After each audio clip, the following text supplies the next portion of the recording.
Okay, thank you so much. And I warmly welcome all of you in this webinar on encirclement of China by the US and impact on South Asia. This webinar is being organized by ILPS Asia, and Roots for Equity. And we have very brilliant speakers today in this webinar.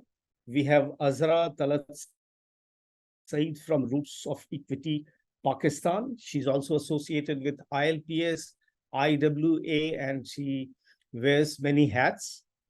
We have Jitain from Manipur, Center for Research and Advocacy, Manipur. We have Renuka Kard from Vikas Adhyan Kendra, Mumbai. And we have Harman Kumara from National Fisheries Solidarity Movement in Sri Lanka. So I also welcome all of the speakers, and we are happy to have Barbara with us. Barbara coordinates ILPS Commission 4. And before we proceed to the speakers, and I invite Barbara to say some opening words. There are some preliminaries that I need to let you know. This webinar is being simultaneously interpreted in Urdu also. And you see the interpretation, the sign of globe. And if you click Chinese, you will hear in Urdu. That is because Pakistan has no love lost with China. That is the interpretation button of Urdu is appearing in Chinese. Jokes apart, we have very good speakers, and we would like you to listen to them in a very engaging manner. And I'll request, therefore, all of you to mute your mic while the speakers are speaking. Of course, if you have any question, you can raise the question in the chat, or you can also raise your hand after the speaker's intervention so that we can give you the floor. Yeah. So that is enough for the preliminaries. I welcome all of you again, and I request Barbara to say some opening words. Barbara. Thank you very much, and greetings of solidarity to everybody. I really appreciate our partners on ILPS South Asia and Asia Pacific Research Network, in particular our member group, Roots for Equity, in helping to organize this important event. Commission 4 is part of the International League of People's Struggle, and the commissions focus on getting knowledge and building analysis to share with the ILPS and the anti-imperialist movement in general to help them push forward their work. So we have been looking carefully at US-led militarization, and we know that domestic policing is on the rise, and that aggression outside the US and NATO territories is also on the rise. The militarization of Asia is particularly alarming at this time. The US and its partners are setting the stage for large-scale war in Asia. The US is focusing on great power struggle. It has an attitude of rivalry. Its aim is to contain Russia and, more importantly, China. This is the motivation behind the military mobilization in Asia. So we have developed this webinar series to look more closely at this, to have more knowledge and understanding of what's happening, to help us all do our work as activists, as organizations trying to bring about just peace and social and national liberation for the peoples. So we began by looking at East Asia in the spring with our spring webinar, which ILPS Philippines and the Commission for members in the Philippines. The US has a long historical occupation of Japan, South Korea, the Philippines, and Guam. And from this, it has been expanding its military presence and military exercises. So the Philippines webinar happened during the Balikatan biannual military exercises, which it expanded this year, and its expansion of the military presence of the US on several bases in the Philippines. So clearly, Japan, South Korea, Philippines, Guam, they are launching pads for war against China. So today we're looking at the US imperialist aims and strategy to control South Asia and complete its encirclement of China. And we work with our partner organization, Roots for Equity, and its affiliates in South Asia, ILPS, and partnership with the Asia Pacific Research Network to explore this important topic so that we all around the world understand what's going on better and can speak to it. And then in September, around UN International Day of Peace, September 21st, we'll look at the military alliance with the US, which ILPS Australia and our member organization Spirit of Eureka will co-host with us. So thanks again, everybody. I look forward to all the speakers. Back to you, Ajay. Thank you so much, Barbara. And you have given a brief and succinct analysis of how US is taking its imperialism in Asia to the next level. And let me complement that information that out of the 750 military bases that US has in 80 countries all over the world, its 330 bases, military bases, are based only in East Asia. And recently it opened 4 new military bases in Philippines, making it 9 in total, so that you can understand that while Asia Pacific has been a theater of US imperialism right since the Second World War, but since the last 3 presidencies, I believe, from Obama's pivot to Asia to Trump's Indo-Pacific focus in its foreign policy, we are in a extremely insecure environment in Asia Pacific. And how does it impact South Asia and smaller countries in South Asia? I mean, as I said earlier, there's a complete atmosphere of extreme insecurity. Countries are being forced to choose a side, and there are rivalries going at different levels. Countries are also forced to boost their military preparedness by buying new arms and weapons. And you know that impoverished countries of South Asia, already they are unable to deliver social services or basic essential services or even good governance. So on that note, I would invite Azra Talat Said from Roots of Equity Pakistan to take us forward on how she feels that how friendship of Pakistan with China is impacting geopolitical scenario in Asia Pacific and South Asia in general, and how it's impacting its people. Azra, the floor is yours. Thank you, Ajay. Thank you very much. So I would really like to speak mostly on how the relationship between China and Pakistan is progressing and how it's impacting the people of Pakistan specifically. I think there is much said about the encirclement of China by the Americans and the constant extremely tense political situation that is now happening in the Asia Pacific region, and that is also felt in South Asia. I'll just say this briefly. for everybody's, I think everybody knows it, but I'll in any case say it again, that within South Asia, there is now a clear demarcation and India.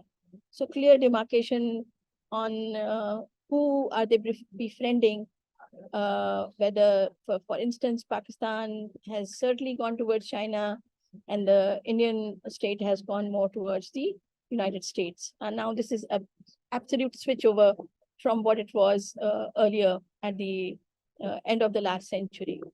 So having said that, I would now just look at Pakistan and not necessarily on the larger South Asian context. Because of all the South Asian countries in the region, I think Pakistan's ties with China are the most, are the strongest. So let me start with this, that Wang Yi, who was China's foreign minister before and is now the director of the Office of the Foreign Affairs Commission of the Communist Party of China, has categorically stated that despite the magnitude of Pakistan's ongoing domestic crisis, Beijing stands firmly behind Pakistani sovereignty, territorial integrity, stability, and unity. And then when the naval chief, Pakistani naval chief, was visiting China, the Chinese defense minister Li Shangfu stated that military cooperation stood at the core of the bilateral relationship.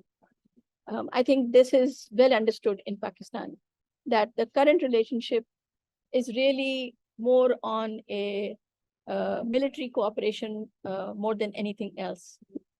I will say that the relationship between Pakistan and China has been ever since this country was created in 1947.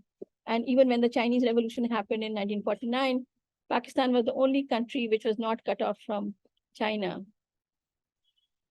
But now in the 21st century, we have new realities where the US imperialism is in collaboration with its allies, its loggerheads with Chinese imperialism. And these two forces are playing out their role in our region. So for the moment, we can say that Pakistan and China are tied together on military and economic dependency on each other. For China, Pakistan and its access to the Arabian Sea is key in the event of a maritime blockade in the Strait of Malacca, which is on the eastern side of China. As the Pacific and the Indian Oceans are largely controlled by the United States and its allies, with the latest addition of India in the fourth webinar with ILPS had also spoke about the presence of the United States and its military, especially in the Pacific Ocean, including those of the United States, also at Garcia Diego, which is an island just very close to Indonesia and is heavily manned by both US and British naval ships. So we know very well that Asia Pacific for a long time has been encircled by the Americans, and this is now increased with the rise of the Chinese imperialist power. So we know that for China, Pakistan has key strategic interest in gaining access to the Arabian Sea and the Indian Ocean through the landmass of Pakistan. Now, what is in it for Pakistan? Pakistan needs are quite humongous, actually. In 2019, when the current IMF agreement was being negotiated between Pakistan and IMF, it owed China nearly 13 billion American dollars, which is 23% of its total debt. According to the IMF, it owed about 6.7 billion in commercial loans to China up till June 2022. Then currently, Pakistan debt, according to the State Bank of Pakistan, is about $125.7 billion. So we know that economically, the country is extremely unstable. We have literally had nothing in our treasury, and we did not even have the money to pay for much of the imports coming into the country, and there were ships standing at the port because the money was not being paid to them and they were not unloading whatever they were bringing. This has been the situation for the past almost 6-7 months, where things are extremely volatile in the country. In this backdrop, let me just elaborate a bit more on the Pakistani-Chinese relationship. Since 2013, Pakistan relationship with the US has been cooling off due to the military action by the Pakistani army against the Taliban, and where the Americans felt that the Pakistan army was two-timing them, supporting the Taliban on one hand, while also telling the Americans that they were fighting terrorists in the region. So after that, we also need to remember that in 2013, China launched its Belt and Road Initiative in the same year. And at the same time, then Pakistan and China entered the China-Pakistan Economic Corridor Agreement, which is considered the flagship project of BRI, of the Belt and Road Initiative. So we have seen that the country which is under extreme political and economic crisis, the Chinese have stood by Pakistan and have provided both military and economic aid, and have not really been very concerned with what is happening in the political scenario. We see that Beijing has become the leading supplier of Pakistan's conventional weapons and strategic platforms, and has provided different forms of weapon programs, which include the nuclear weapons program, very hi-fi fighter jets. They are called JF-17. Then there are rocket launching systems. There are these very specialized tanks that they have provided, as well as missiles. There is also news that the Karachi shipyard and engineering works is co-jointly working with China Shipbuilding Industry Corporation to manufacture certain submarines called Hangar submarines, and they will be handed over to Pakistan in 2028. 2 frigates have already arrived this year, and according to the Chinese, these frigates will be used to safeguard the seas of the China-Pakistan Economic Corridor, and this was said by Chinese newspapers, a state-backed Chinese newspaper, Global Times. We have been in joint military exercises. One of them is called Sea Guardian, where the Pakistan Navy and the Chinese Navy has had exercises in China as well as in Pakistan. And so we know that the military collaboration is very, very strong at this point. Now let us look at the economic relationship. What is happening? So I've already said that we have entered the China-Pakistan Economic Corridor, but let me say that in these 16 months, the country has been through extreme political upheaval. We saw Imran Khan's government leaving. I don't know what to call it, but he was given a vote of no confidence, and there were rumors that the Americans had backed it or the Chinese had backed it. There is no real proof of who backed it, but it is clear that in this 1 year, China has suddenly become very active in Pakistan again. And recently, just about a month ago, the last so-called democratically elected government has had to leave, and there is at the moment an interim government in control, because as per constitution, their term had finished and new elections have to be held. So till the new elections are held, we have a caretaker government. Now, just within 1 month, before the caretaker government took over, we saw many different bills being enacted into law. And I will just go through some of them very quickly because I think there's not much time.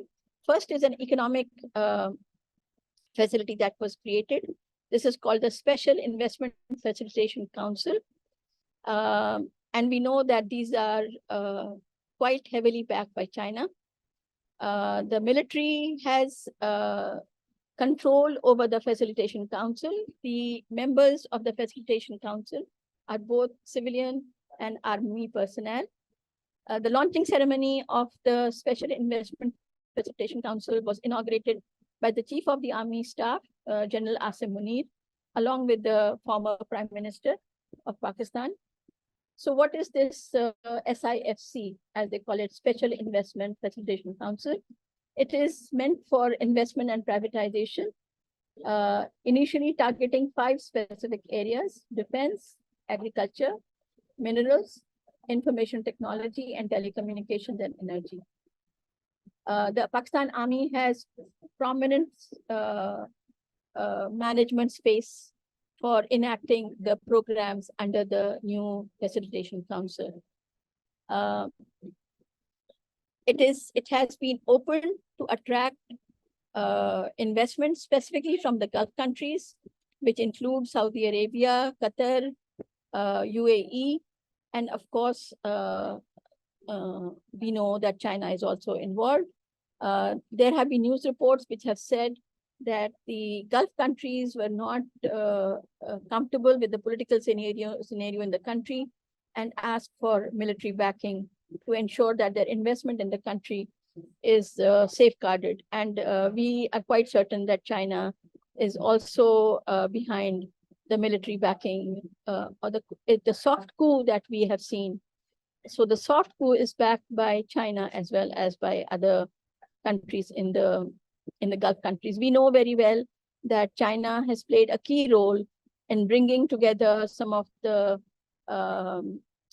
Arab countries together, specifically Saudi Arab and Iran, which of course is very welcome to us, given that US imperialism has been creating a lot of distortion against these countries and specifically targeting Iran.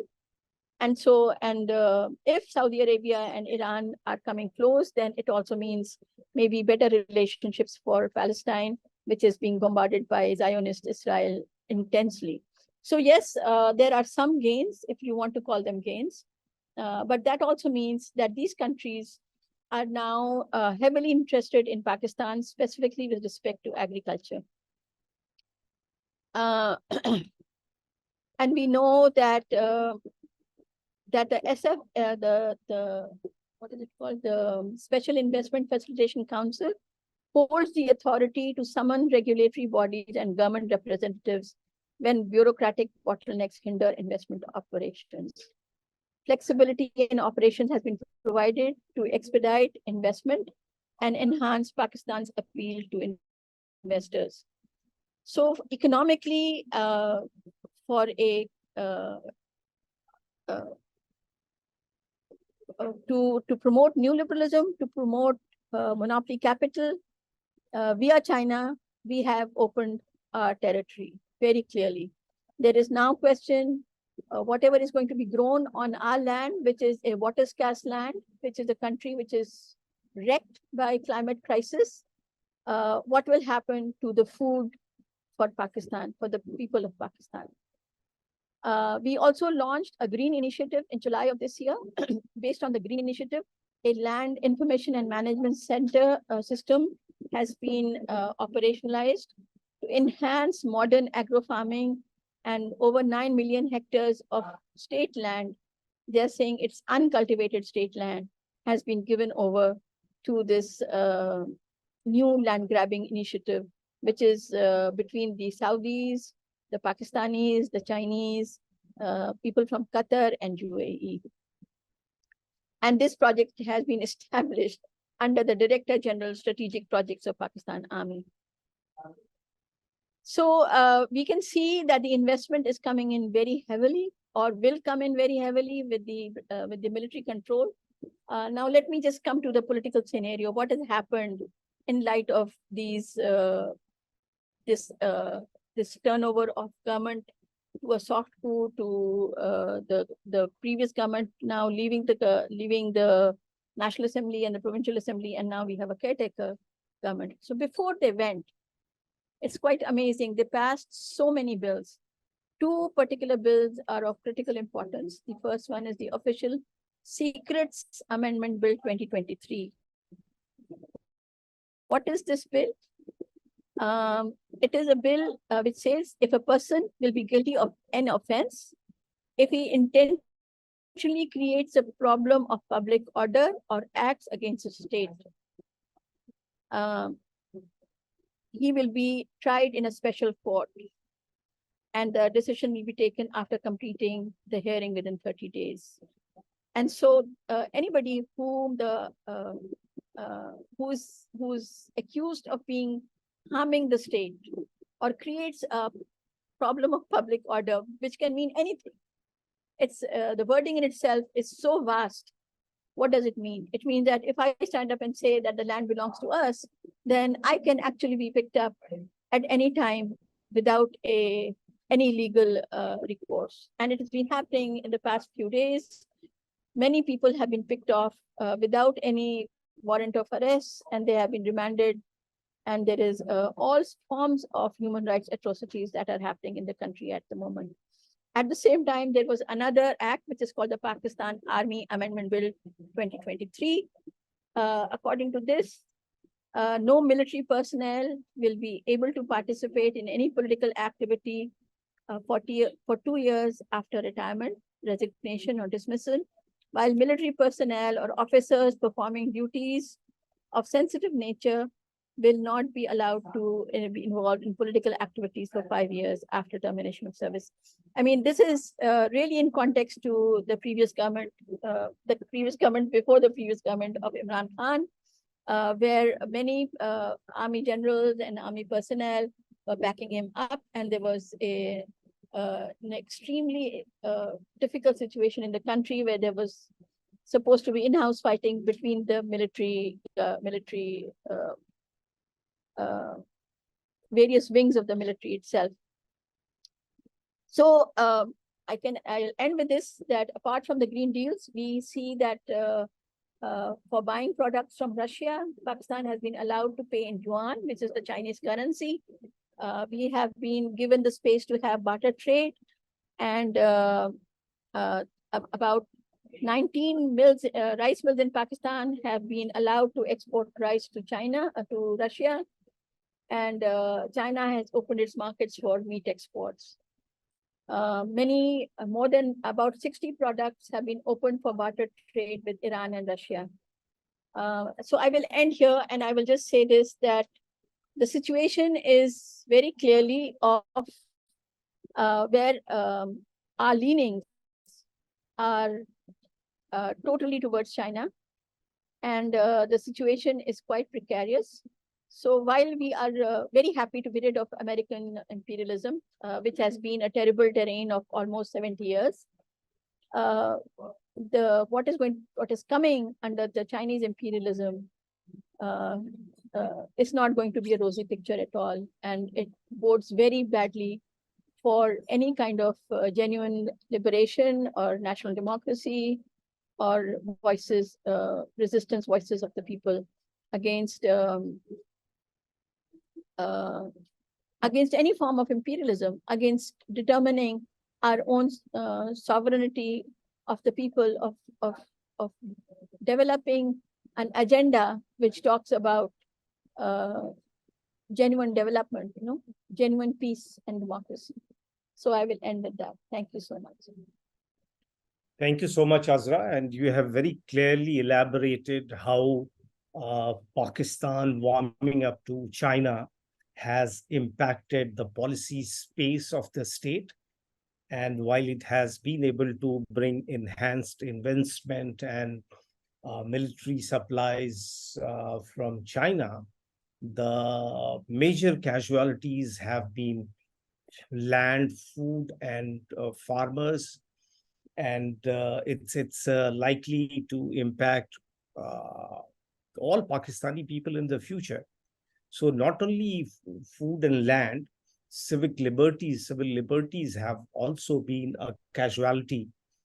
And we can see increased imprint of foreign influence, China's influence in the policy making. So while Pakistani people should be happy to get rid of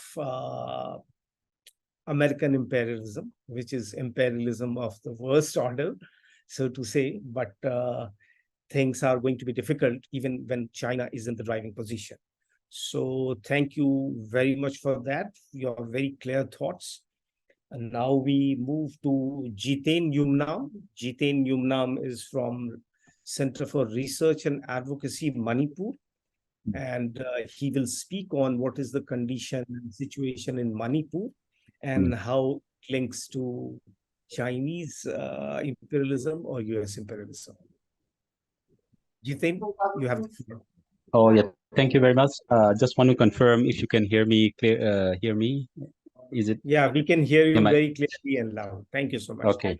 All right. Again, Thank you very people much. willing to just a moment. People willing to listen interpretation in Urdu are requested to go to the interpretation button and click Chinese so that they can hear the conversation in Urdu. Thank you so much, Jiten. Please go ahead. All right. Thank you very much. I will also share a context quite similar to what Aziraji just mentioned. It is good to mention that South Asia, especially, we are witnessing an aggressive competition between China and the United States, and both countries are now trying to pursue their whatever interest, economic interest, political interest in the different countries. And it's also good to mention that China has been aggressively pursuing its Belt and Road Initiative in many of the South Asian countries, and countries like USA is pursuing its free and open Indo-Pacific strategy, and these are intended to counter China's Belt and Road Initiative across Asia Pacific, and part of that is also to counter China's Belt and Road Initiative and also its influence in the region. And the US and the US strategy, the Pacific strategy, it is also supporting India's strategies such as India's Act East policy, and countries like US, they are trying to align to India's Act East policy, and yes, everyone is aware, countries like USA, it's actually supporting its allied countries like India, as Azraji also just mentioned that India is one of the main allies of USA in Asia, and these allies to counter China's Belt and Road Initiative and also its influence in the region, it's been aggressively and of late it's aggressively and comprehensively supporting India both economically and also in military as well.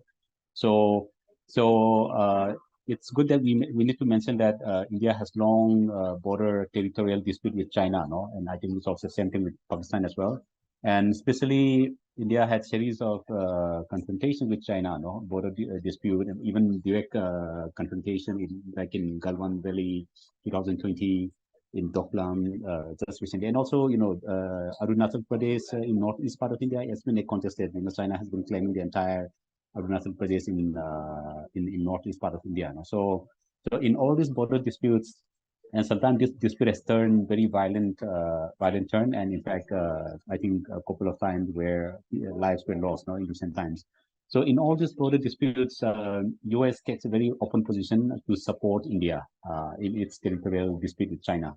And even in Arunachal Pradesh, US takes a clear position that Arunachal Pradesh belongs to India. So which means US has been directly supporting allies like India, and even supporting India to become the permanent member of the United Nations Security Council. So, and along with this, we are seeing an increased defense cooperation between India and the United States. And there are series of military and defense cooperation, and this been spanning several decades already. But then I think this has been intensified, and of course the current Prime Minister of India, Modi, he just visited the US just recently in June, and new defense agreements have been signed, including joint production of military hardware and even jet engines, fighter jet engines and all.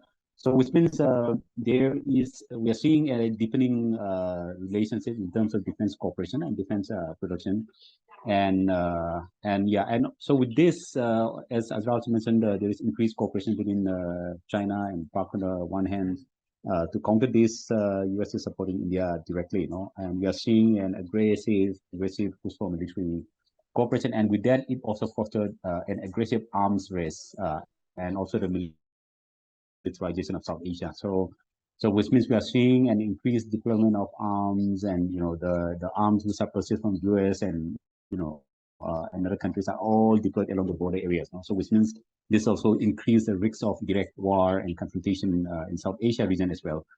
So this is, I think, one of the biggest concerns.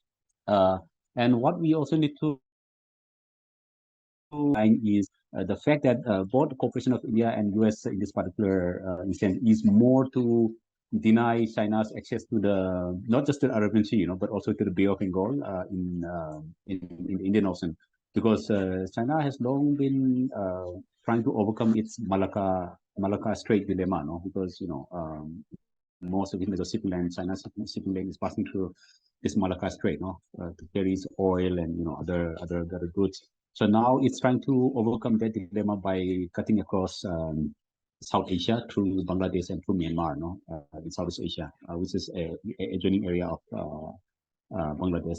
And in this context, it's also important that when we discuss South Asia, we cannot overlook what is happening in Myanmar. I mean, of course, it is in Southeast Asia, but sometimes we cannot distinguish and segregate the discussion with what is happening in South Asia and Southeast Asia, like what is happening in Middle East. So sometimes we need to look what is happening, like what the competition between US and China in Myanmar, allying US and India. I think that also has a direct implication on in the South Asian region, and more so in our part of the world where I come from. And in this context, with US and India trying to deny China's dominance and even access to Bay of Bengal and Indian Ocean. So they are stepping up military cooperation and also of coordination, and in fact, the intelligence sharing and all kinds of agreements are being pursued now.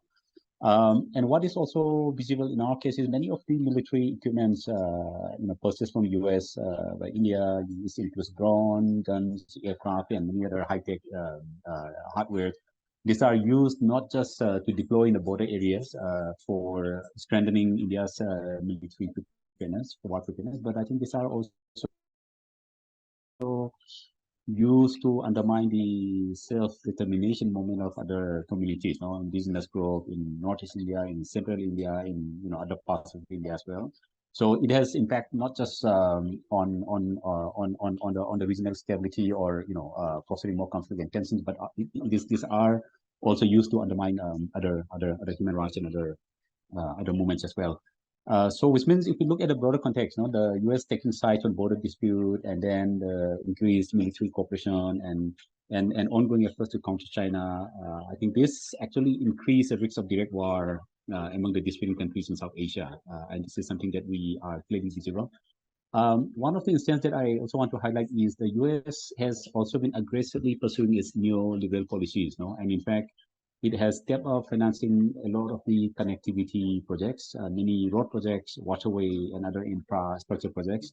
And these are also pursued primarily in India and neighboring countries, also to counter China's Belt and Road Initiative.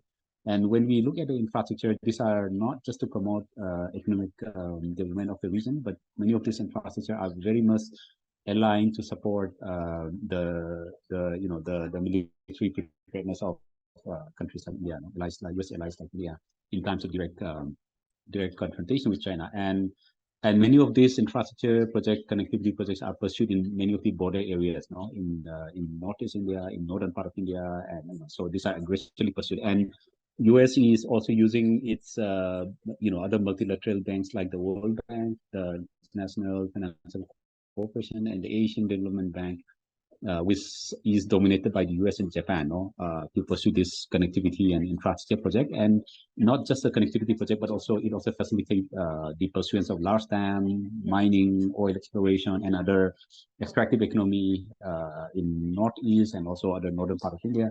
And many of these companies are companies from the United States are benefiting from this investment as well, apart from causing massive destruction of land, environment, and people's life and their way of life, and besides fostering more conflict and tensions in the region. So with that said, I also want to highlight that the confrontation of US and China in place like Myanmar and certain part of Southeast, I think this also has a direct implication on the security and the tension and also the instability of South Asia region, but including in our part of the world, in northeast part of India where I come from. And in Manipur right now, we are seeing a direct conflict, direct tension, which are kind of condoned and support, and to some extent orchestrated by the state, by government as well. And this is a direct outcome of the U.S. effort to promote or to contain the Chinese influence in Myanmar, no? Because this right now Myanmar has military junta, and this is supposedly believed to be supported by China. And then U.S. is trying to contain the Chinese influence there. And then in fact, there are a lot of Chinese infrastructure projects, not through the China Myanmar Economic Cooperation, and trying to develop this Kiapfu seaport, and then this roadway, railway, oil and gas pipeline, a lot of what is similar with CPEC, no?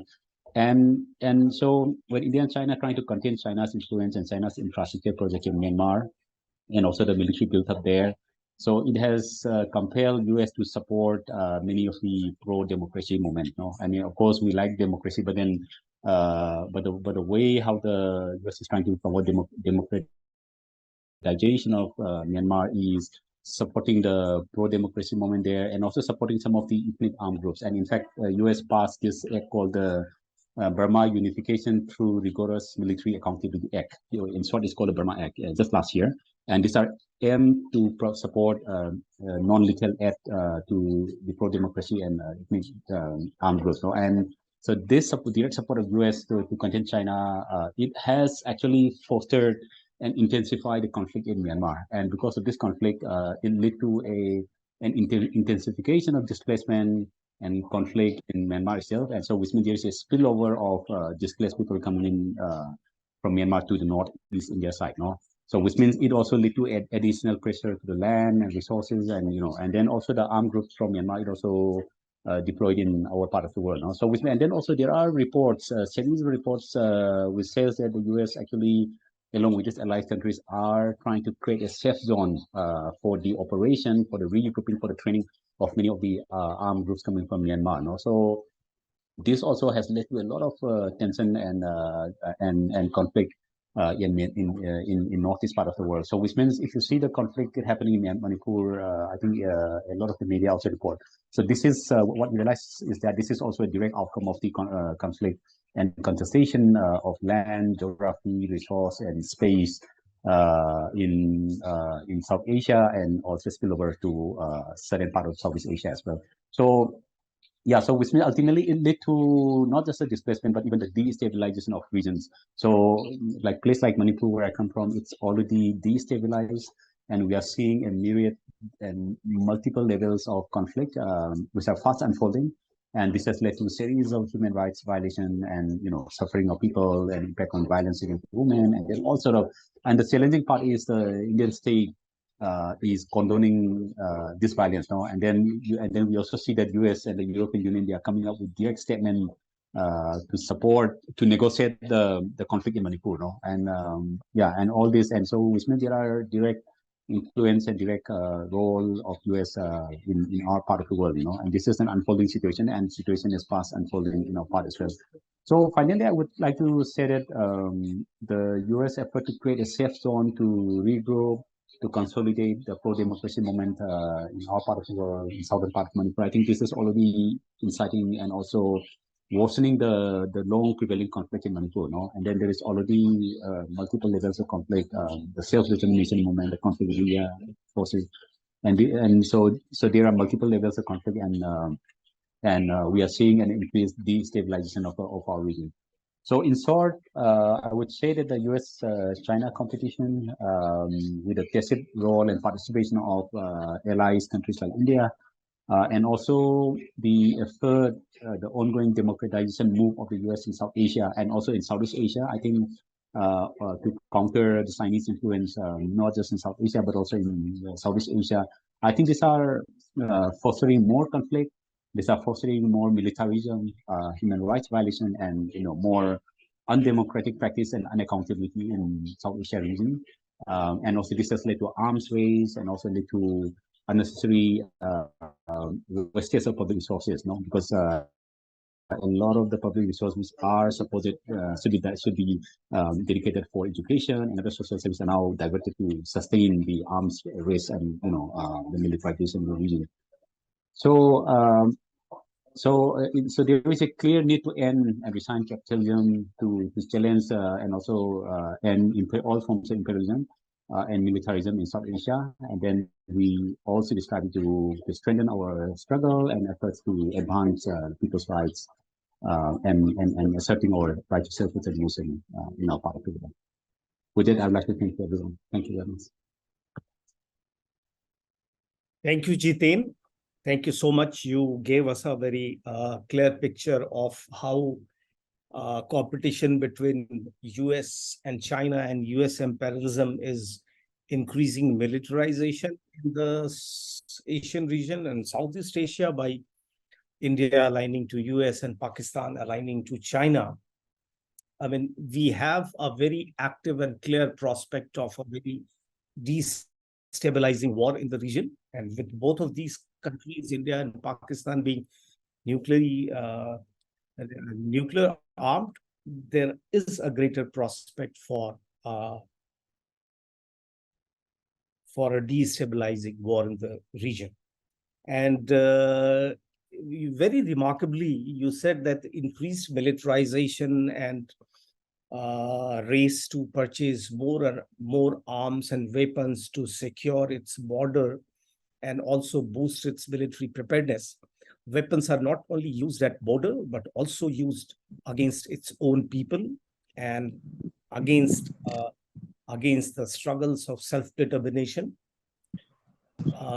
So I think this is, and also not only that, I mean, the various projects associated with this, even if they are of economic importance, they lead to degradation of environment, and they lead to impoverishment and marginalization of the communities dependent on natural resources. So thank you so much for that. I think we have few questions in the chat. We would like to take few moments to ask participants if they have any questions for the first two speakers, Azra and Jiten. And I think there are a few questions in the chat also. So I'm just trying to see what are the questions in the chat. In the meantime, if anybody would like to ask any question to the speakers or share any comment or reflection, you are welcome to do that. You can raise your hand or you can unmute yourself and ask the questions. Yeah. Amjad from PKMT Pakistan asks, should we consider now that we are going to be one of the society of China? And other question is that if we are in debt crisis and China is providing the capital to us, is this not a simple good sign for local community? Ali Nawaz from Pakistan has asked, he wanted some clarification from Azra. You can, Ali Nawaz, you can unmute and ask yourself. Hakim from Pakistan, who asks, who are the allies of the US and who are the allies of China? So I think initial two questions are asked to Azra. So Azra, if you can answer these questions. In the meantime, Ali Nawaz and other people who might have some questions are welcome to unmute themselves or raise their hands and ask the questions. Azra, over to you. Thank you very much, Ajay. So one question which I got was, isn't it good that Pakistan is getting capital from China? So that is good. I think it is important to understand that China is giving us a loan, and the loan is with heavy interest. So the idea is to become self-sufficient, not to look at countries who can give you a loan, keep on making you dependent on, arms. This is nothing but keep on begging for money. And the way they have opened our borders, the way they have allowed economic participation or economic control over our land, over our resources, means extremely expensive material machinery will come into the country and our debt will go up, which has been happening already. So this is not a loan of friendship. It is a loan of capitalism. China is a capitalist country, and it will only provide you help to take it back from you. How is it good for Pakistan to grow food for foreigners, for the Saudis or for the Qatarians or for whoever else, for the Chinese? Everything will be exported outside the country. We know the prices. I think you should go on to the next question, because otherwise people will... Thank you so much. There was a question from Ali Nawaz. We'll take it up later. Now let's go to next set of speakers. Now I invite Renuka Kard from Vikas Adhyan Kendra, Mumbai, and she will speak on how the competition between US and China and US imperialism is harming, especially fisher folk. Yeah. Yes. Yeah. Thank you, Ajay ji. First of all, I would like to say thank you to the organizers for having organizers for this webinar and having me here. And I will sharing my views on the context of fishery. Many of the things which is covered by the GTE, but rest of the things I will share here. In the background, encirclement of the China in the India and South Asia examining. In the background, I would like to share the India and China relation have gone through the cycle of conflict and cooperation over nearly the 75 years. And the most serious recent episode of the conflict were the Galawan Valley in Ladakh in 2020 and the Tawang in Arunachal Pradesh in 2022.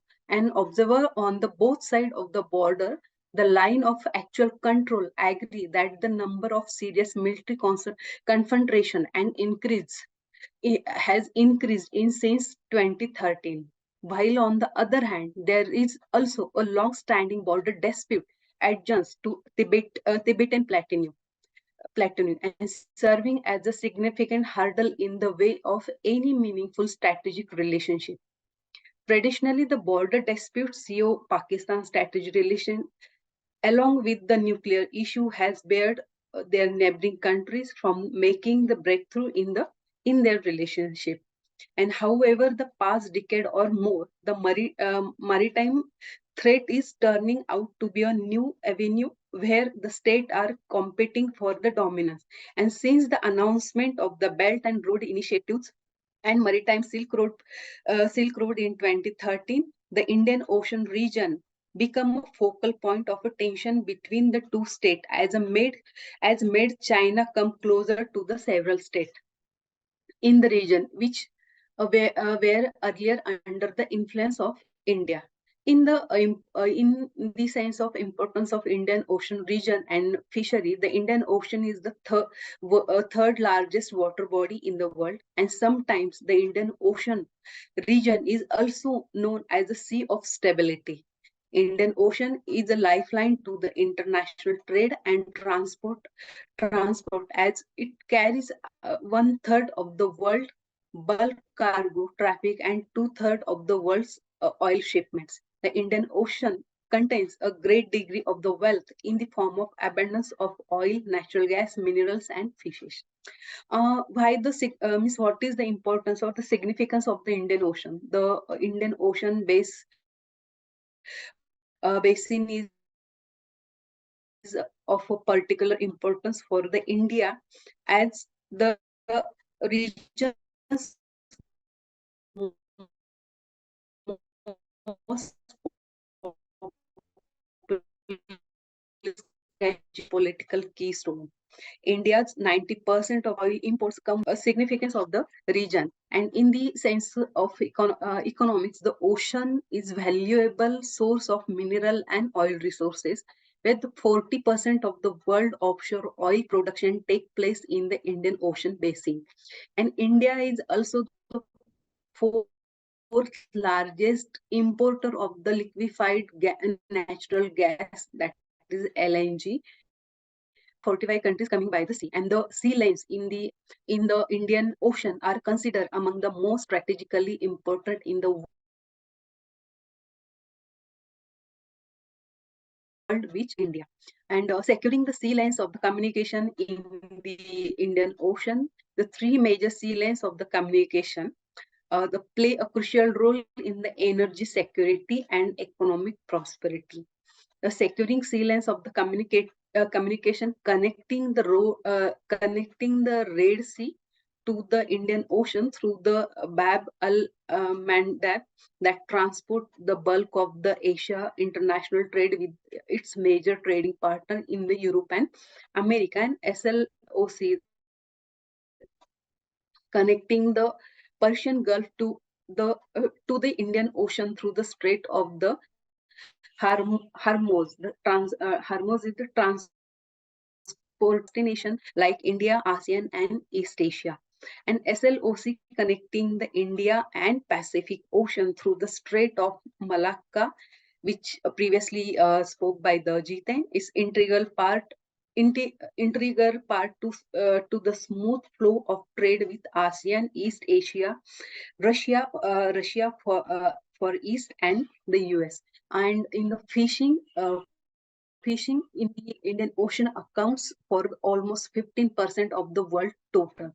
The Indian Ocean region transports the 75% of the world's maritime and 50% of the daily globe oil consumption.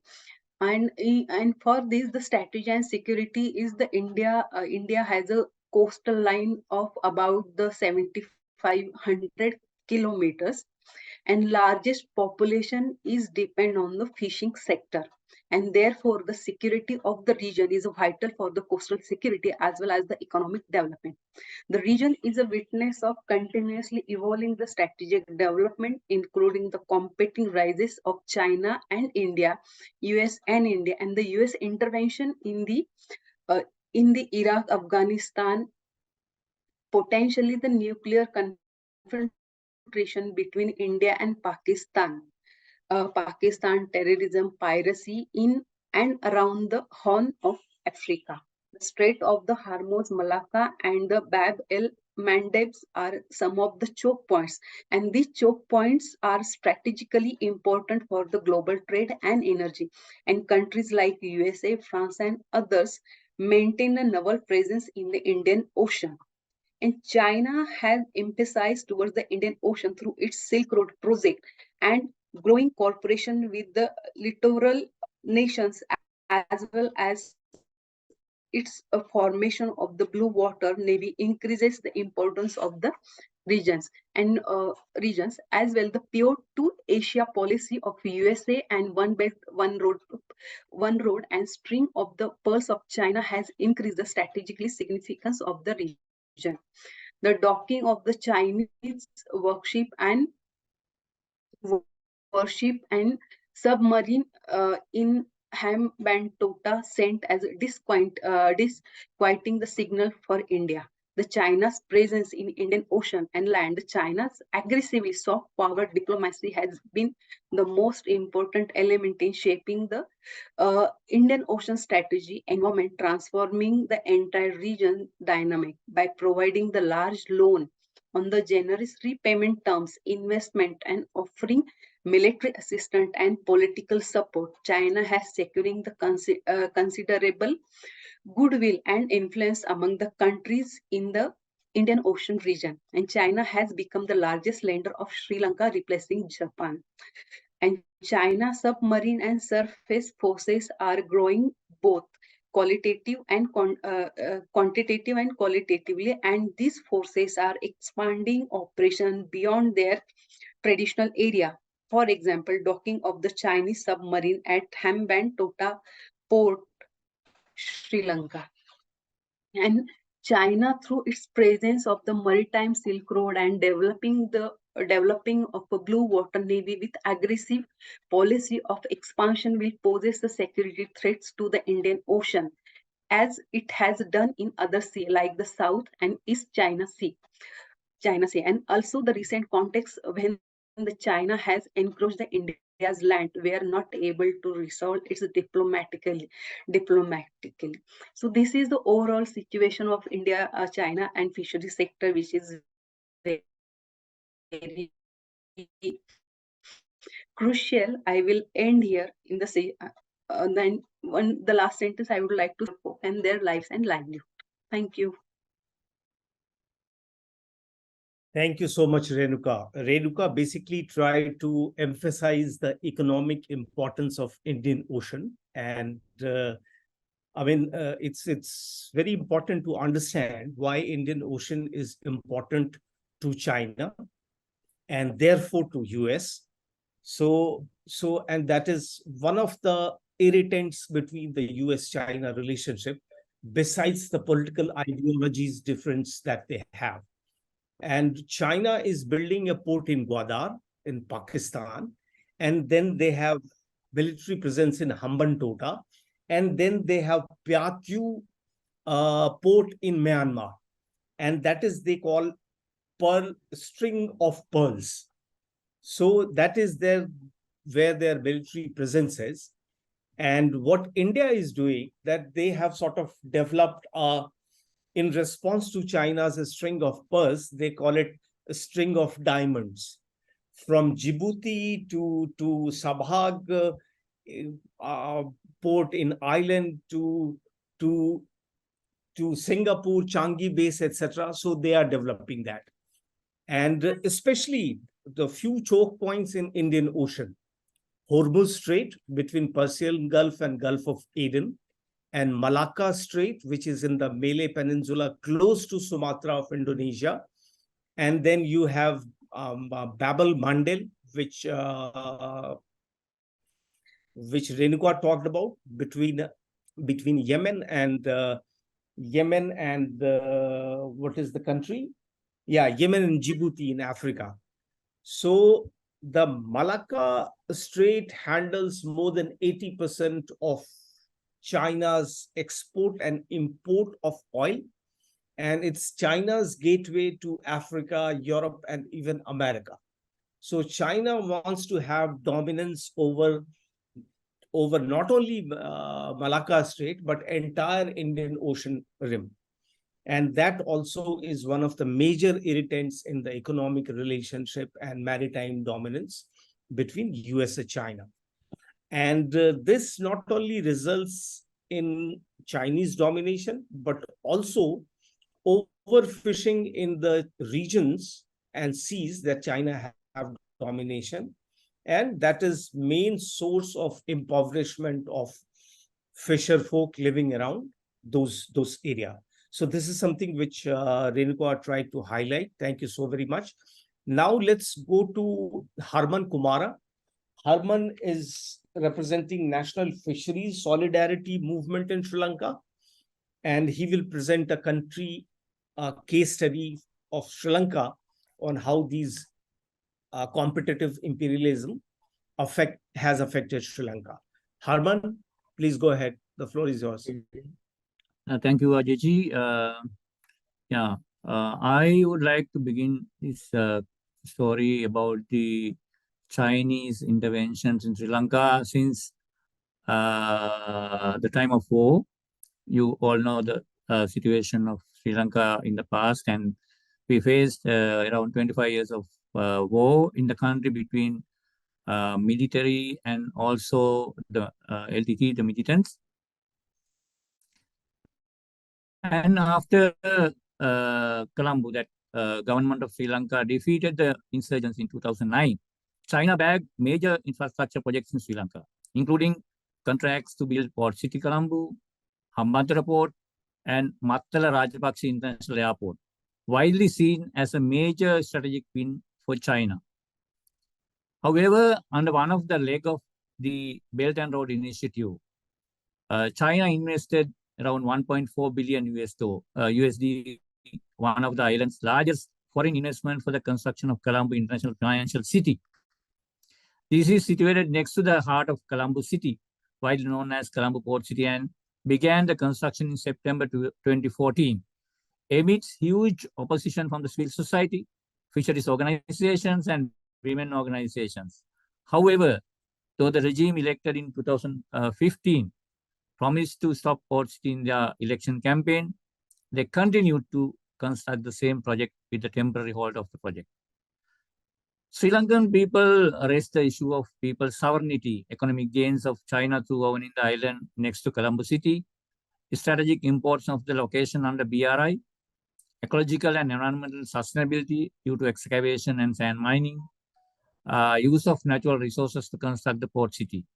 The GOSL government of Sri Lanka did not consider the scientists, academia, and the voices of the people and continued to build the port city. However, Sri Lankan people have already experienced badly about the dealing with Chinese projects since 1996 because the Norachole coal power plant constructed to the support of China, their investments. The coal power plant break down every 6 months because of the poor condition of the technology and their power supply was interrupted time to time, all the time of the year. All these projects are situated in the western coast of Sri Lanka, while the most of the Indian investments are located in the eastern coast of Sri Lanka. This include the Trincomalee oil tanks, Trincomalee Harbour, and proposed Sampul coal power plant, and more. While Colombo fast-tracked Chinese projects, it put most major Indian investment on hold, generating much unease in New Delhi. But the tide appears to be turning in favor of New Delhi as Colombo recognizes the dangers of tilting too far towards the Chinese side. The Sinhalese majority is concerned about the sovereignty once aimed at India are beginning to find expression against China, whose presence in the country has grown rapidly. Now, the government of Sri Lanka could not pay back the loans borrowed from China because of so-called economic bankruptcy, and making steps to transfer in the ownership of those properties like Mattala International Airport, and also Hambantota Harbour, and many more. Also the port city. So now China is owning these resources back from Sri Lanka. And as the protests against the energy project by Tamils in the north played a key role in scrapping the Chinese project so close to Indian territory, Beijing is now reaching out to the Tamil elites it long neglected. In mid-December 2021, the Chinese ambassador to Sri Lanka, Kui Shenhon, traveled to Jaffna in the heart of Tamil majority northern province. Besides meeting with various officials, Kui presented himself at a local Hindu temple, dressed in the local attire and with the customary bare chest to make offerings. Judging by its ambassador, China is clearly willing to go out of its comfort zone in its geopolitical adjusting with India and Sri Lanka. While New Delhi continued to press Colombo to grant autonomy to the Tamil minority within United Sri Lanka, Beijing simply proclaimed non-intervention in the country's internal affairs. According to the Brookings Institution think tank report last year, it says, although China's ultimate aim in the Indian Ocean remains somewhat ambiguous, it is clear that the Chinese leadership is actively pursuing capabilities that would allow it to undertake a range of military missions in the region. China's increasing assertiveness in the Indian Ocean has been seen in the growing presence of Chinese survey ships and submarines. In January 2022, the Paris-based naval news website reported that Chinese ships have been carrying out a systematic mapping of the Indian Ocean sea floor. This may relate to submarine warfare. The Australian nuclear submarine deal, US-India drone deal, and raising Quad meetings and operations should be all be viewed from the perspective of China's perceived expanding threat, a multi-pronged strategy driven by multiple aligned actors to encircle and contain Beijing's global ambitions. While the US and its allies cloak many of these moves in euphemism about freedom, liberty, and democracy, the battle lines are being drawn and pieces positioned for what increasingly seems like an inevitable new Cold War conflict to come. The Chinese obviously want to protect their economic and therefore strategic interests in the Indian Ocean. Not least, there are crucial fuel imports from the Middle East, but it is also clear that China has wider strategic ambitions to challenge the US as the world's leading military superpower. As Ajayji clearly said, roughly 80% of China's imported oil transits through the Indian Ocean and Malacca states. And that, in addition, 95% of China's trade with the Middle East, Africa, and Europe passes through the Indian Ocean. More importantly, from Beijing's perspective, this region is controlled by Chinese rivals, the United States and India. Go a little beyond the region, we can see the gigantic defense bill of 2022, passed with the overwhelming support from both parties of the USA, provides a detailed blueprint for surrounding China with a potentially suffocating network of US bases, military forces, and increasingly militarized partner states. The goal is to enable Washington to barricade that country's military inside its own territory and potentially cripple its economy in any future crisis. For China's leaders, who surely can't tolerate being encircled in such a fashion, it's an open invitation to, well, there's no point in not being blunt, fight their way out of confinement. The defense bill that Joe Biden's recently passed, signed, lays the groundwork for a new Cold War with China. That's great for defense contractors and terrible world of peace. The Global Times has it right from the one perspective. Hostility against China is rising precisely due to Beijing's increasingly assertive moves in the Indian and Pacific Oceans, and outward thrust that the Biden administration and its allies are broadly countering in the name of maintaining free and open Indo-Pacific. The shift in US strategic perspective in fighting terrorism to countering China is open and clear. US Vice President Kamala Harris renewed that pledge during a visit to Singapore and Vietnam last August, literally coincident with America's withdrawal from Afghanistan, where she said that US will pursue a free and open Indo-Pacific that promotes our interests and those of our partners and allies. The Australian nuclear submarine deal, US-India drone deal, and rising Quad meetings and operations should all be viewed from the perspective of China's perceived expanding threat. Li Mingjin, an associate professor of international relations at the S. Rajaratnam, pessimistic assessment of the Chinese leaders' stance.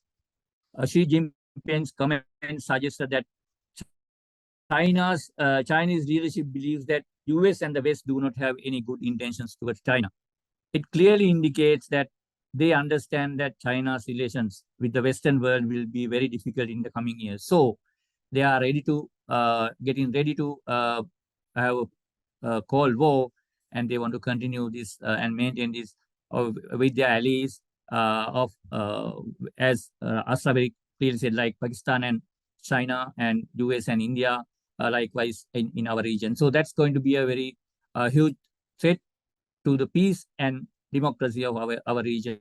So we need to be very careful and very cautious. Thank you very much. Thank you very much, Harman. You laid out very clearly how Sri Lanka, your country, has been victimized in the manner in which investment from China came after the insurgency ended, and Sri Lanka being unable to pay the Chinese loans. Chinese have also resorted to occupying strategic locations in India, in Sri Lanka. And Sri Lanka is now being forced to lean more towards India than China. And you underline that this US-Chinese rivalry bodes very ill for peace in the region, and there are prospects of war. So thank you so much for laying that very clearly. Now we go to second round of questions and reflections, if any. Let me just go through the chats.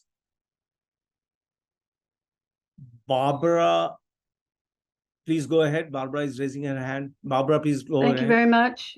Yeah, this has been very enlightening. I thank all the speakers, particularly to explain how China is imperialist.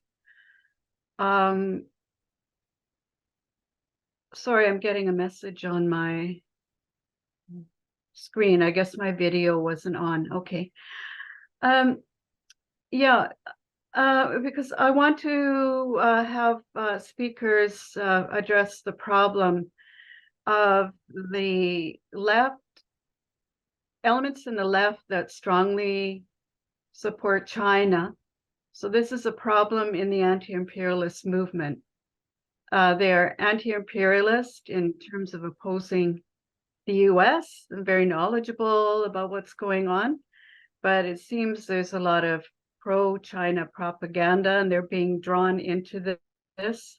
I've attended different webinars that have been set up to not just, I think the main reason is to discourage war with China, particularly coming out of some of the left, who are some of our biggest allies in the anti-imperialist movement. In fact, factions that have been members of ILPS. Sorry, I lost my train of thought. It's so early in the morning. They are saying that China is helping the world, that it's a developing socialist country, that its aim is innocent,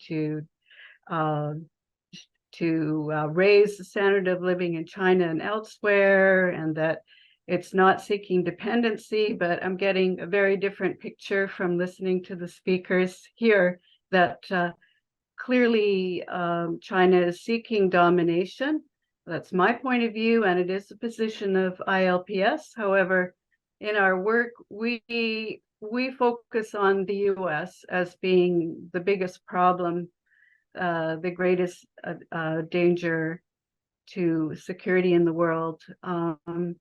But I'm thinking that we need to develop our position on China and start broadcasting that some more. So I'd like to hear what the speakers think are the main points to say to some of these really who are basically progressive people who are see China as not being imperialist and argue very strongly that it is not. And then secondly,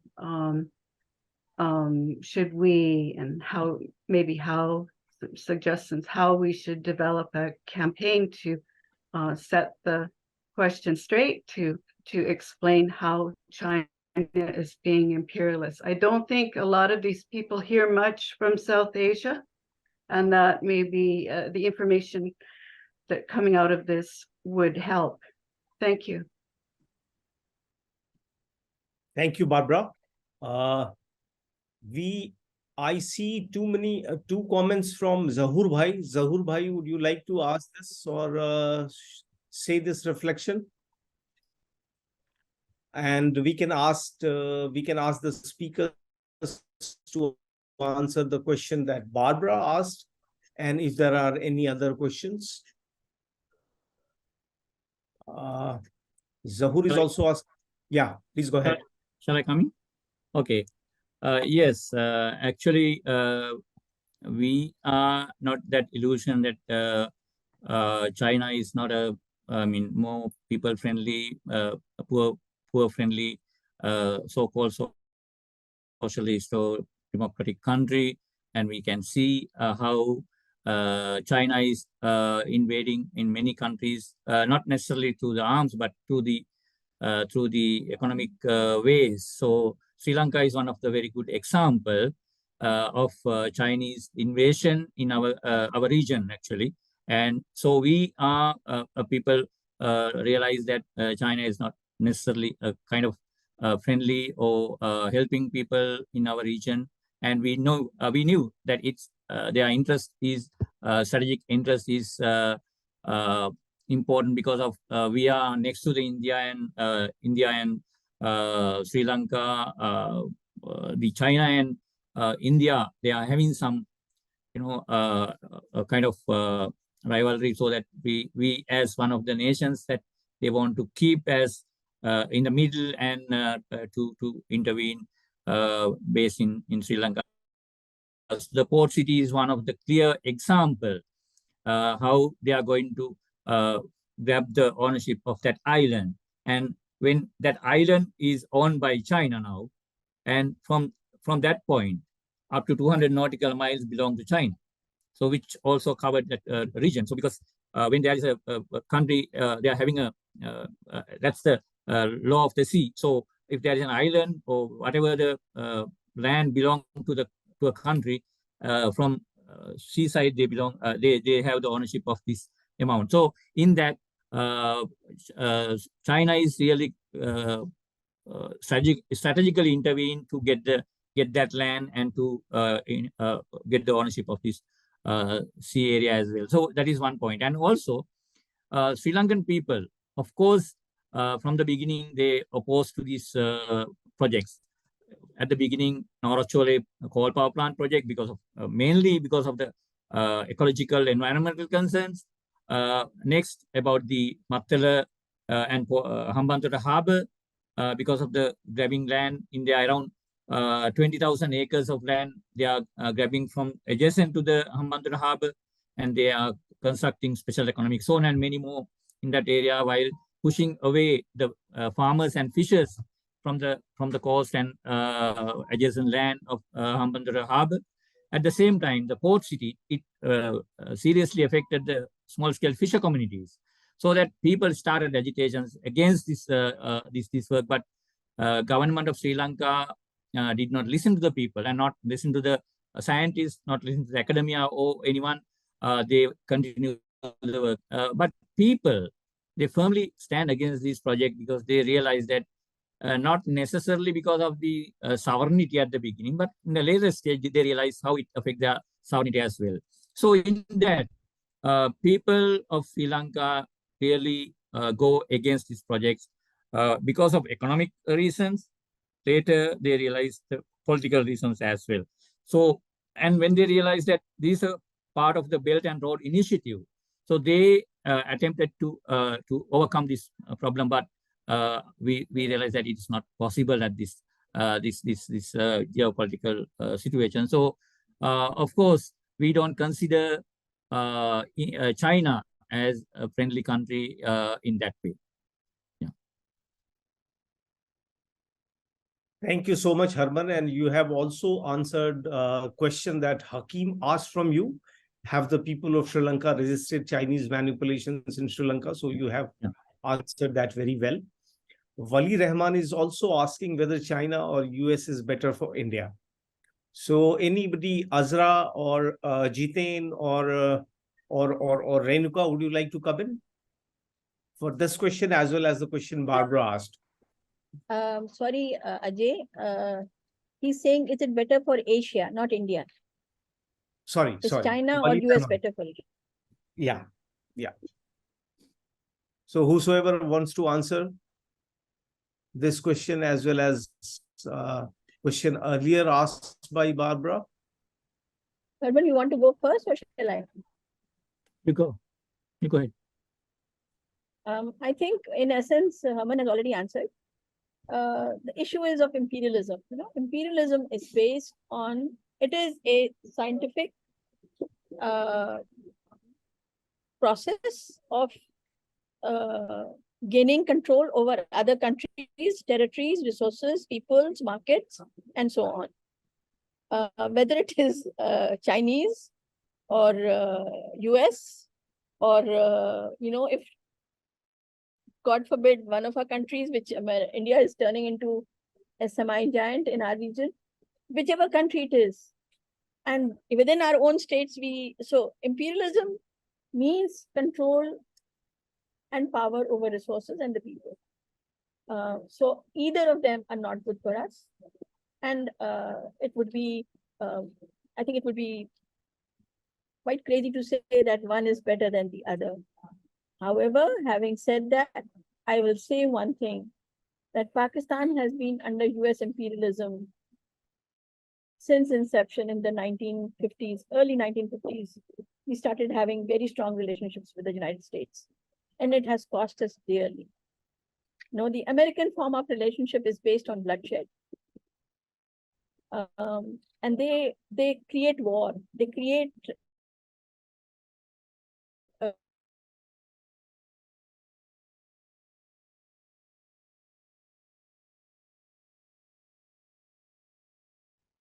someone said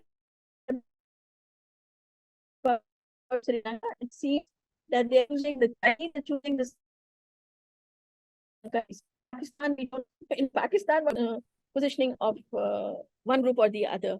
Some people have been picked up in the past 3-4 days, and some of them are supporting the Baloch Pashtun Baloch movement, and another group was supporting the Pashtun movement. Both of them have been picked up and are now, we don't know where they are. But in any case, no, we do know where they are. They're in under police custody.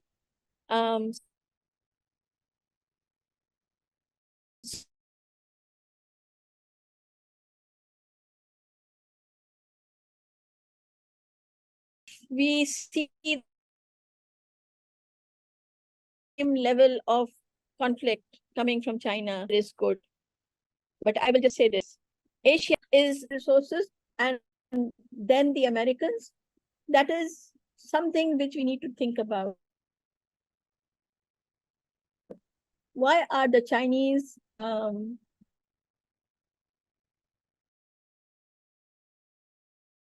World War? And look at the weapons of the Americans is double that of Asia, of Russia and China. And we need to look at that also. So that's why when Barbara says we mind China at all, but we do say that what business is it of the Americans to be in our territory and to try and create this kind of friction that they have? Either are bad.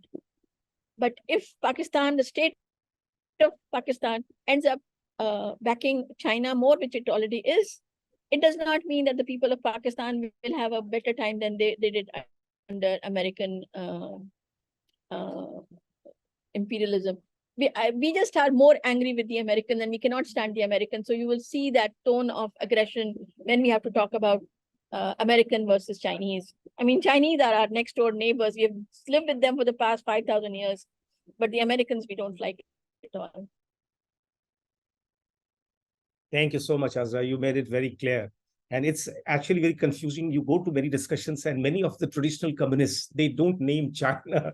They said China has eradicated so much of poverty, more than 500, 600 million out of poverty, but they don't say a word on China. But I think it's important that we understand that the problem is imperialism. Whether it's US or whether it's China, China has its own brand of social imperialism, which is trapping what do you call it, clueless countries under its debt trap and trying to create a domination. But US, in its over enthusiasm to counter China, I mean, I think US should also understand that China is not Soviet Union. And Soviet Union was a sort of empire, but China is not. So they don't have to be so much alarmed. Even if a weather balloon goes to US, they shoot it. Of course, it's another matter that they try to determine for 4 days what is this, and then they shoot it. But US is definitely overreacting on what is China doing. But let's be also very careful of what China is trying to do. in our own small countries. So any more questions, any comments? Jiten, would you like to add anything? Renuka wants to add anything? Hi, Ajay. I think more Azra has already answered very clearly, on the key questions raised on whether to choose either US or China, So, but then I agree with you, Ajay, that it's also good that we look into the overreaction of US in that sense, Because I think US still it is not just purely responding to China itself, But if you look at the South Asia, but also in the Southeast Asia, I think the U.S. effort is also to contend both. U.S. effort is both to contend China and Russia as well. And then, in fact, if you see the conflict and the U.S. intervention in Myanmar, and then even in our part, I think it has to do a lot with responding to the U.S. The Russian expansion as well, So probably I think it's also important that we look into there. But then I think it's important that we closely follow the policies, the aggressive policies about China and US in that sense, and we continue to monitor, and then the impact will be different, based on the region as well. Like in India, the Chinese, the direct funding or the direct military cooperation is not happening with India in that sense, as compared to US in that sense. So which means the level of intervention and aggression of China and US will differ from one country to another. But then what is clear is the competition within US and China is actually causing a lot of destabilization and a lot of violations in that sense. And we are seeing the impact in Manipur, in northeast part of India. What we're seeing right now is the clear destabilization, a clear disregard of human rights, a clear case of where the state completely abdicates its responsibility, to protect its citizens and to protect its people. So, but we are seeing the fallout of the impact of two imperialist countries, in the region, South Asia and also Southeast Asia. So, which means we really, really need to monitor, and we really need to respond accordingly, and accordingly, based on the hard evidence, based on the unfolding reality, then we can come up with a clear strategy on how best to respond. Thank you. Thanks, Jiten. I see Azra has raised her hand. Please go, Azra. When Jiten was speaking, it reminded me of something. Just to talk about fascism, what is happening in India and Pakistan at the same time with respect to the witch hunt against ethnic communities, against religious groups. It's just severe. And at least in Pakistan, when the attack on the churches happened just now, the state was saying this was done by the Indians. It is so easy for our states not to take responsibility for what they have bred inside our countries. I mean, we are so ashamed of what happened to the Sri Lankan who was working here in Pakistan through a very fascist lynching by a religious group of a person who was not of this country. How could this happen? No, we cannot believe that this could have happened in my country.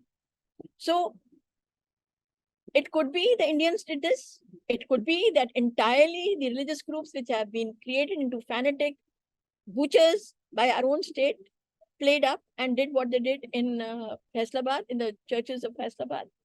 So we are at a place where we have, we are now facing the worst of imperialism, and imperialism always breeds fascism.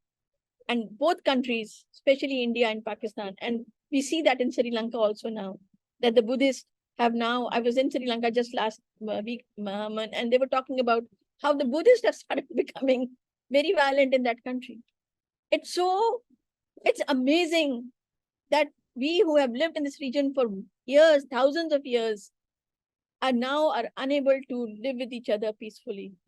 And that's because the imperialist powers, and especially the United States, is playing up these kind of religious and ethnic conflicts.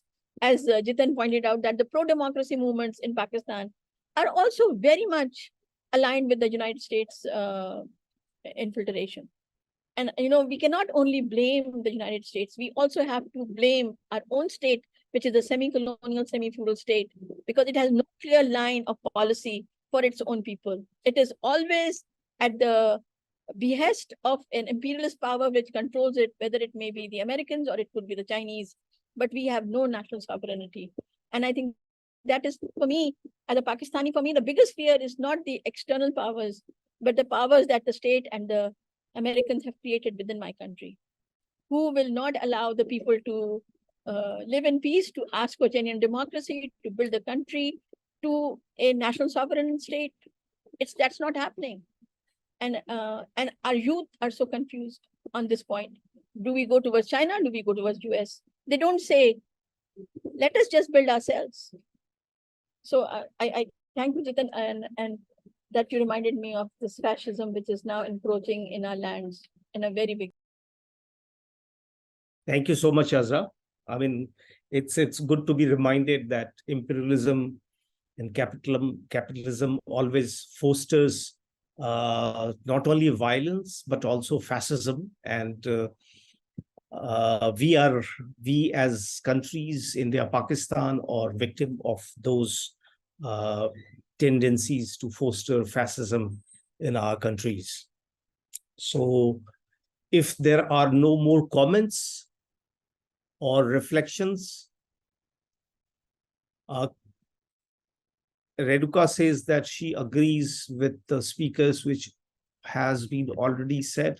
Let me just how we can do and what the strategy. Agree with Azra and yeah. So largely participants have agreed with what has been said by the speakers. I will not try to sum up the wealth of knowledge and experience that has come through the speakers on this discussion, but Azra highlighted how Pakistan's warming up with China might have helped Pakistan a little with economic stability and also military strength, but at the same time, civic freedom and land and farmer sovereignty has been major casualties. Jitain highlighted India and Pakistan rivalry in the context of rivalry of US and China, and how it is leading and fomenting destabilization in the current crisis of Manipur. Renuka highlighted importance of Indian Ocean region and how Chinese dominance in the region is also leading to impoverishment of farmers, fishers, which are in a bad shape in the region. Harman very clearly elucidated what has been the experience of Sri Lanka with the Chinese investments, and they end up losing several key and strategic assets like Hambantota or Port City or airport because of the fact that they were not able to repay loans. And he very clearly demonstrated how China creates a debt trap for smaller unsuspecting countries. So, and we have a lot of clarity vis-a-vis imperialism of China and imperialism of the US, and while we denounce both, I mean, two wrongs do not make a right. We don't have a choice between Chinese imperialism or US imperialism. And of course, all of us understand that US imperialism is number one in creating bloodshed, and it's the worst kind of capitalism which is being exported to all parts of the world, economically and also militarily. So I think let's understand better, and our message is that people should understand the hegemonic dominance of US, and US should also understand that it's high time that it accepts a multipolar world rather than a unipolar world, which it has enjoyed for the last 3-4 decades. So this is a clear message from the conversation of all the speakers. And if there are no more comments or reflections, I would thank all the speakers, Azra, Jitain, Renuka, Harman, and Barbara. And I would also like to thank all the participants for this engaging conversation. We are sorry if we could not take all of your questions, but I think most of the speakers are very accessible. And if you have any outstanding question, you can share it with Azra or Wali, and they will definitely route it to the other speakers.